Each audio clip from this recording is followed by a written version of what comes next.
Hello दोस्तों, कैसे हो आप सभी लोग। आप सभी का मेरे चैनल पे स्वागत है। अगर आपने अभी तक मेरे चैनल को सब्सक्राइब नहीं किया है तो लाइक सब्सक्राइब शेयर कर लीजिए।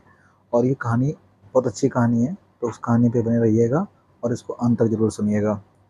दोस्तों, आज की कहानी एक मारवाड़ी कहानी है जो बहुत ही हास्यप्रद एवं मनोरंजन से भरपूर होने वाली है। इसलिए कहानी को अंत तक अवश्य सुनिएगा। दोस्तों, राजस्थान के किसी गांव में तीन ठग सरजू, बिरजू और राजू रहा करते थे। उन्होंने लोगों को बहुत परेशान कर रखा था। गांव में कोई ऐसा इंसान नहीं बचा था जिसको उन्होंने ठगा ना हो। वो कहावत है ना, ऐसा कोई सगा नहीं जिसको उन्होंने ठगा नहीं।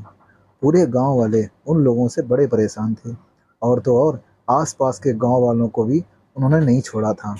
आसपास के गांव और उस उनके गांव में अब सभी लोगों को पता चल गया था कि ये तीनों ठग हैं और अपनी ठगी विद्या से नए नए पैंतरे आजमा कर किसी न किसी प्रकार से उन्हें ठग ही लेते हैं। इसलिए गांव वाले और आसपास के गांव वाले तो उनसे सतर्क हो गए थे। जैसे ही सामने से तीनों में से कोई एक या तीनों आते दिखाई देते तो गांव वाले अपना रास्ता बदल लेते थे। इस तरह तो अब उनकी रोजी रोटी पर भी असर पड़ने लगा था। हालत अब ये हो गई थी कि अब उनके झांसे में कोई नहीं आता था। तीनों बड़े परेशान हो गए। अब उन्होंने विचार किया कि अपने आसपास के गांव वाले तो उन्हें पहचान गए हैं, अब वे उनके चक्कर में नहीं फंसते। इसलिए अब शहर में जाकर ठगी की जाए। तीनों इस बात से सहमत हो गए और शहर की तरफ चल दिए। चलते चलते उन्हें भूख और प्यास दोनों ही लगने लगी, पर उनके पास एक भी पैसा नहीं था। बिन पैसों के क्या खाते और क्या पीते। बाजार में पहुंचकर उन्होंने चारों तरफ सरसरी नजर दौड़ानी शुरू कर दी तो उन्होंने सामने एक हलवाई की दुकान दिखाई दी। हलवाई की दुकान देखते ही तीनों की बाँछें खिल गईं। तरह तरह की मिठाइयाँ हलवाई की दुकान में रखी हुई थीं। लड्डू, बर्फी, जलेबी, रसगुल्ले, ना जाने कितने प्रकार की मिठाइयाँ वहाँ पर सजी हुई थीं। अब तो मिठाई देखकर तीनों के मुंह में पानी आ गया। भूख और ज़्यादा बढ़ गई। इन तीनों ठगों में सरजू सबसे बड़ा था। इस नाते उसे वो दोनों उस्ताद भी कहते थे। अब सरजू उस्ताद अपने दोनों साथियों से बोला कि भाइयों, सुबह से कुछ नहीं खाया है, चलते चलते थक गए हैं और भूख भी बहुत तेज लगी है, तो क्यों ना आज सबसे पहले इस हलवाई को ही ठगा जाए। सरजू की बात सुनकर बिरजू और राजू खुशी से चहकते हुए बोले, हाँ हाँ उस्ताद जी, आप सही कह रहे हो। पहले पेट पूजा, उसके बाद काम दूजा। देखो, मैं तो एक सेर लड्डू खाऊंगा। अब उसकी बात सुनकर राजू बोला, उस्ताद जी, मैं तो एक सेर जलेबी खाऊंगा, गर्मा गर्म बन रही है। देख कर मुंह में पानी आ गया। अब सरजू ने एक योजना बनाई और दोनों के कान में खुसर पुसर करके अपनी योजना समझा दी। अब योजना के तहत बिरजू और राजू दुकान के अंदर चले गए और अंदर जाकर बैठ गए। दुकान में ग्राहक को आया देखकर हलवाई और उसकी पत्नी बहुत खुश हुए। दरअसल बात ये थी कि दुकानदार लाला लच्छू राम बहुत ही कंजूस स्वभाव का व्यक्ति था और उसकी कंजूसी की वजह से ही उसकी दुकान पर ग्राहक धीरे धीरे आने कम हो गए थे और आज तो एक भी ग्राहक नहीं आया था। सुबह से दोनों पति पत्नी बैठे बस मक्खियाँ मार रहे थे। तभी दो दो ग्राहकों को देखकर लाला लच्छू राम बड़ा खुश हुआ और अपनी पत्नी हरबोली से बोला कि अरे हरबोली, देख, आज तो भगवान हम पर मेहरबान हो गए। देख तो सही, एक साथ दो दो ग्राहक आए हैं। हरबोली भी खुश होते हुए बोली, ऐसे ही खुश होते रहोगे, उनसे जाकर पूछो तो सही कि उनको क्या चाहिए। लाला लच्छू राम ने अपनी मिठाइयों की तरह अपनी जुबान पर भी चाशनी लगाते हुए बड़े ही प्यार से पूछा, भैया, कौन सी मिठाई तोल दूं। सुनकर बिरजू लाला लच्छू राम के पास गया और पूछने लगा, लाला जी, जलेबी किस भाव दी है। तो लाला जी ने जलेबी का भाव बताया कि रुपए 200 किलो। सुनकर बिरजू ने कहा, ठीक है लाला जी, एक सेर जलेबी तौल दो। देखो, जलेबी गर्मा गर्म होनी चाहिए। लाला लच्छू राम ने अपने नौकर को आवाज़ लगाई और गर्मा गर्म जलेबी लेकर नौकर आ गया। एक सेर जलेबी तौल कर बिरजू को पकड़ा दी। बिरजू वहीं पड़ी कुर्सी मेज पर बैठकर खाने लगा।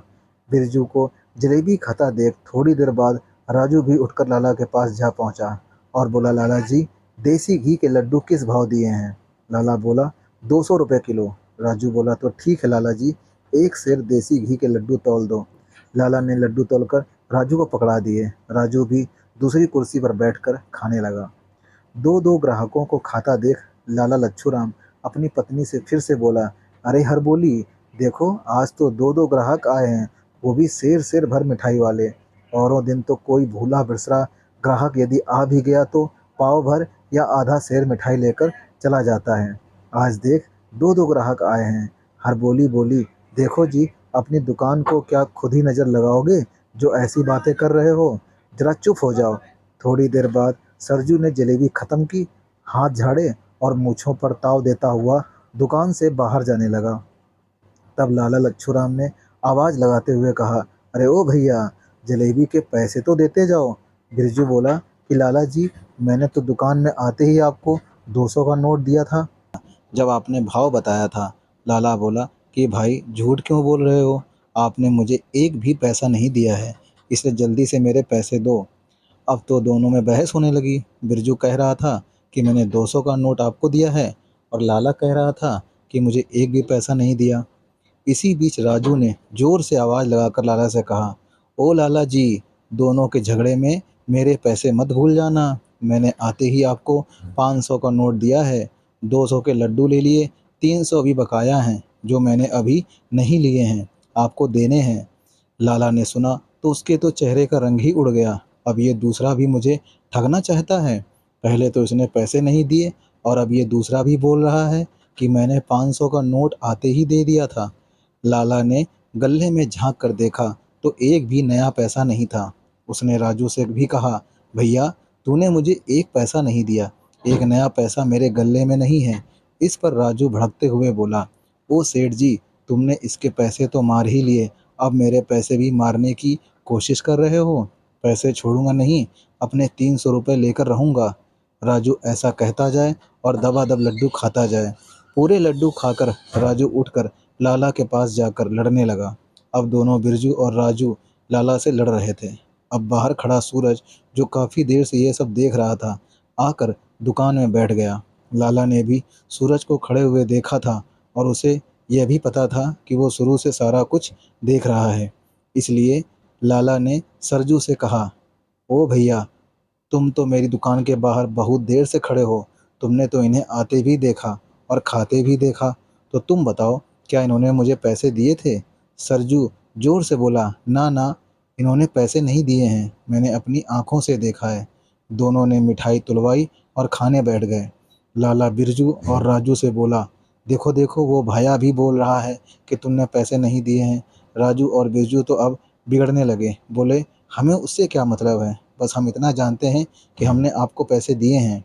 झगड़ते झगड़ते तीनों दुकान से बाहर आ गए। बात इतनी बढ़ी कि लोगों ने कोतवाल को खबर कर दी।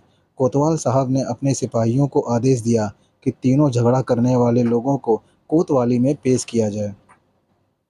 कोतवाल के सिपाही आए और तीनों को पकड़कर ले गए। तीनों को कोतवाल के सामने पेश किया गया। अब राजू और सरजू अपनी बात पर अड़े थे कि हमने तो पैसे आते ही दिए थे, बल्कि हमारे 300 रुपये इसके पास बकाया हैं। और लाला लच्छूराम अपनी बात पर अड़ा था कि इन्होंने मुझे एक भी पैसा नहीं दिया है, मेरे गले में एक भी नया पैसा नहीं है, जो मेरे पुराने पैसे थे वही रखे हैं, ये लोग झूठ बोल रहे हैं।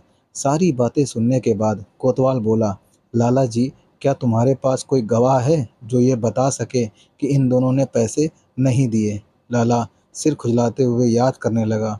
फिर उसको याद आया कि उस समय दुकान के बाहर एक आदमी खड़ा था, जो थोड़ी देर बाद दुकान के अंदर आकर बैठ गया था। उसने सारा वाकया देखा था। उसने उसे बताया भी था कि इन्होंने पैसे नहीं दिए, मैंने अपनी आंखों से देखा है। अब तो लाला के चेहरे पर खुशी की चमक दौड़ गई। उसने कोतवाल साहब से कहा, कोतवाल साहब, उस समय मेरी दुकान के सामने एक और ग्राहक खड़ा था, जो थोड़ी देर बाद मेरी दुकान के अंदर आकर बैठ गया था। उसने भी देखा था कि इन्होंने पैसे नहीं दिए। उसने मुझसे कहा भी था कि लाला जी, मैं इनको शुरू से देख रहा हूँ, इन्होंने मिठाई तुलवाई और खाने बैठ गए, इन्होंने एक पैसा भी आपको नहीं दिया। कोतवाल ने कहा, तो ठीक है लाला जी, जल्दी से उस गवाह को कोतवाली में पेश करो। लाला लच्छूराम उल्टे पांव दौड़ता हुआ अपनी दुकान में पहुंचा तो देखा सरजू अभी भी दुकान में ही बैठा हुआ है। उसने सरजू के हाथ पैर जोड़ते हुए कहा, भाया, तुम मेरी गवाही दे दो तो मेरे पैसे मुझे मिल जाएं। तुमने तो शुरू से आखिर तक सारा कुछ देखा ही था ना? सरजू बोला, हाँ लाला जी, मैंने तो सारा कुछ देखा है। सालों ने भरपेट मिठाई खाई और एक भी पैसा आपको नहीं दिया। लाला बोला, तो चलो मेरे साथ कोतवाल के सामने चलकर सब सच सच बता दो। अब सरजू कांपते हुए बोला, लाला मैं चल तो देता पर मुझे बड़ी जोर की ठंड लग रही है, लगता है मुझे बुखार चढ़ गया है। और वो जोर जोर से कांपने लगा। लाला ने जब सरजू को छू कर देखा तो सोचने लगा कि बुखार तो इसको नहीं है, पर हो सकता है बिन मौसम बुखार चढ़ गया हो, जो कि शरीर के अंदर ही हो, ताप बाहर ना आ रहा हो। उसने हरबोली को आवाज़ लगाते हुआ कहा, अरे हरबोली, जरा मेरी चादर तो लाना, जो मैंने कल ही मंगवाई है। बड़ी अच्छी चादर है, इस भाया को उड़ा दें, इसके शरीर में गर्मी आ जाएगी। और हाँ, गर्मा गर्म चाय भी बना दे और उसमें पानी मत डालना, दूध में ही पत्ती लगा दे। अपने पति की ऐसी बातें सुनकर हरबोली बड़ी परेशान हो गई, क्योंकि वो अपने कंजूस पति की आदत को जानती थी। जब भी कोई मेहमान घर में आता तो पहले तो लच्छूराम बोल देता कि हरबोली चाय बना लाओ। जब चाय बनाने बैठ जाती तो पीछे से गर्दन हिलाकर ना कर देता। अब हरबोली असमंजस में बैठी हुई थी कि चाय बनाए कि नहीं बनाए। जब उसने दोबारा लच्छूराम की आवाज़ सुनी कि अरे हरबोली, देर ना कर, जल्दी चाय बना दे, हमें कोतवाली भी जाना है, तब हरबोली ने जाकर चाय बनाई। चाय का बड़ा कटोरा भर के वो सरजू के पास लेकर आई और सरजू को पीने के लिए दिया। सरजू ने जैसे ही एक घूंट चाय पी, सरजू अचानक रुक गया और बोला, लाला जी, मैं खाली चाय नहीं पीता, चाय के साथ मुझे कुछ चाहिए ही चाहिए। लाला ने देसी घी के 4 लड्डू उठाकर और 4 जलेबी उठाकर सरजू को पकड़ा दी। बोला, भाया, इनके साथ साथ जल्दी चाय पियो और मेरे साथ कोतवाली चलो। अब सरजू धीरे धीरे चाय की चुस्कियां ले रहा था, साथ में ही लड्डू और जलेबी के मज़े भी ले रहा था। और इधर लाला लच्छूराम के तलवे जल रहे थे कि ये जल्दी से खाए और मेरे साथ कोतवाली चले। थोड़ी देर बाद जब सरजू ने लड्डू, जलेबी और चाय ख़त्म कर ली तो मूँछों पर ताव देता हुआ बोला, लाला जी, अब मुझे ठीक लग रहा है, लगता है बुखार धीरे धीरे कम हो रहा है। चलो, मैं तुम्हारे साथ चलने के लिए तैयार हूँ। लाला लच्छूराम सरजू को लेकर फिर से कोतवाली पहुँच गए और कोतवाल के सामने खड़ा करके बोले, हुजूर, यही है वो गवाह जिन्होंने इन लोगों को शुरू से आखिर तक बैठे देखा था। अब कोतवाल साहब ने जब सरजू से पूछा, क्यों भाई, तुमने देखा था इनको मुफ्त में मिठाई खाते हुए? तो सरजू ने तो एकदम से अपने तेवर बदल लिए और बोला, नहीं कोतवाल साहब, मैंने तो इनको पैसे देते हुए देखा था। एक ने तो आते ही 200 का नोट दिया था और दूसरे ने 500 का नोट।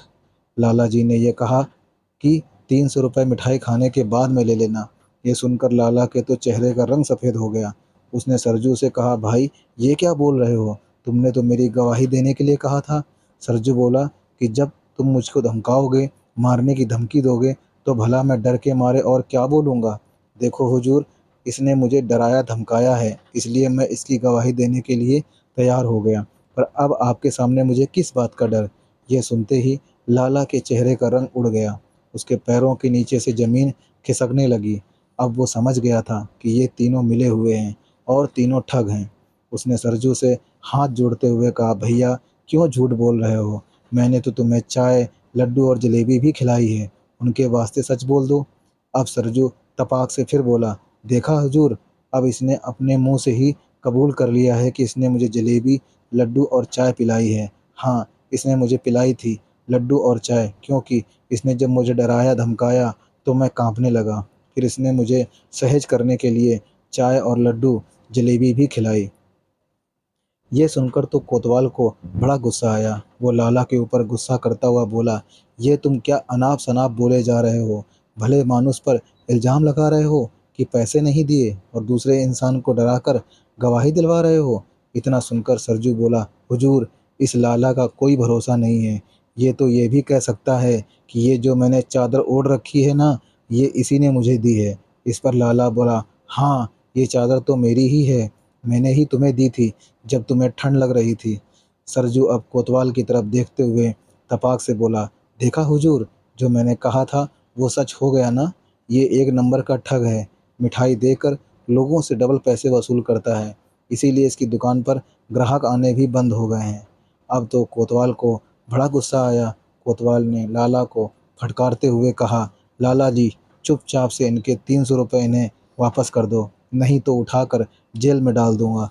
तब तो लाला भली-भाँति समझ गया था कि वो ठगों के चंगुल में फँस गया है। उसने चुपचाप 300 रुपये अपनी जेब से निकाल कर सरजू की तरफ बढ़ा दिए और कोतवाल साहब से बिना अपराध की माफ़ी माँगकर अपनी दुकान की तरफ चल दिए। अब तीनों पीछे से बोले, लाला कैसी रही? मिठाई भी खाई, पैसे भी लिए और चादर भी ले ली। लाला सुनकर भी कुछ ना बोला। लाला ने अब तक जितना कंजूसी करके इकट्ठा किया था, आज थोड़ी सी ही देर में सारा कुछ निकल गया। दोस्तों, कहानी का सार यह है कि हमें सरजू जैसे लोगों से सावधान रहना चाहिए और अगर व्यापारिक प्रतिष्ठान है तो ऐसे लोगों से बचने के लिए कंजूसी छोड़कर कम से कम एक छोटा सा सीसीटीवी कैमरा अवश्य लगवा लेना चाहिए। कहानी कैसी लगी कमेंट करके ज़रूर बताइएगा और चैनल पर नए हो तो चैनल को लाइक सब्सक्राइब शेयर करना बिल्कुल ना भूलिएगा। साथ ही साथ बेल आइकन को प्रेस कर लीजिए ताकि आपको हमारी सारी की सारी स्टोरी सबसे पहले आपके चैनल पर दिखाई दें। दोस्तों, मिलते हैं इसी तरह की सच्ची और अच्छी कहानी। तब तक के लिए जय हिंद, जय भारत।